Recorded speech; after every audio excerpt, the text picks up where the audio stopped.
Makaroni po, Mickey Bihon, Biko Yema. Hello, te. Ano pininda nyo, te? Mickey Bihon po, makaroni, Biko Yema po. Ito, Bikoyema. Yes po. Saan gawa tong Bikoyema, te? Homemade po, sariling gawa po. Anong klaseng ano to, te? Bigas, ganun? Malagkit po yung ilalim nga, yung ibabaw po, Yema. Malapit yung ilalim. Opo. Bagong luto po yan. Everyday po, bago po luto. Grabe, no? Everyday po, ina-alternate po natin yung tinda natin. Minsan po, may palabok tayo, sopas, spaghetti, carbonara. Sa ngayon, ito muna tatlo yung tinitinda mo. Opo, yung iba po naubos na eh. Magkano naman itong mga tinda mo, te? 35 lang po per order ng macaroni tsaka Mickey Bihon. Sa kakanin po, 20 pesos po per slice. Yun. Naubos na po yung iba, eto na po panibago. Panibago na naman to. Opo. Pa-order nga itong, ano, te?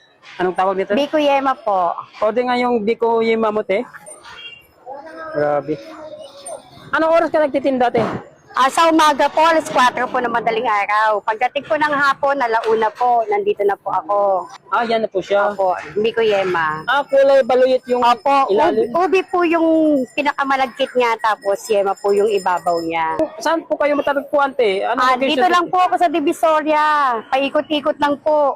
Paikot-ikot ka lang sa Opo. Divisoria. Pag sa umaga po, naka-steady po ako sa Mikanto ng Santa Elena. Nandun na po ako hanggang 8:30 lang po ako doon, tapos iikot na po ako. Ito po, overload sa cheese. May cheese pa. Opo, sulit na po yung 35 pesos Grabe, mo. ang daming cheese, Talagang overload. Magkano yan, te? 35 pesos lang 35 po. lang din. Opo, Yun, sulit, no? ito po. So, ito na po siya. Opo. Saka yung Ito po ang Biko Yema. Bikoyema mo. Yun. Gano'n ka nakatagal nagtinda ng kakanin na, te? Nag-start po ako magtinda, bago mag-pandemic. Bago mag-pandemic lang. Opo. May nakita tayong nagtitinda ng mga kakanin, gaya ng macaroni na puno sa cheese. At saka nag-order din tayo ng Bikoyema na may kulay baluyot sa ilalim. Malagkit at saka may yema sa ibabaw.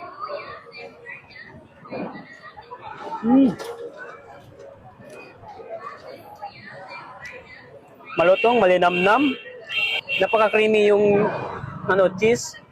At lalo na yung macaroni na may hotdog pa. Tikman natin tong guys, yung Bikoyema ni ate. Yun. Yun, ang lagkit.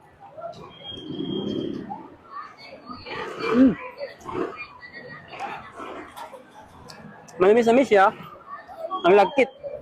Ang nagustuhan ko nito, ang hima. Grabe, ang sarap. Kulay baluyet itong ilalim.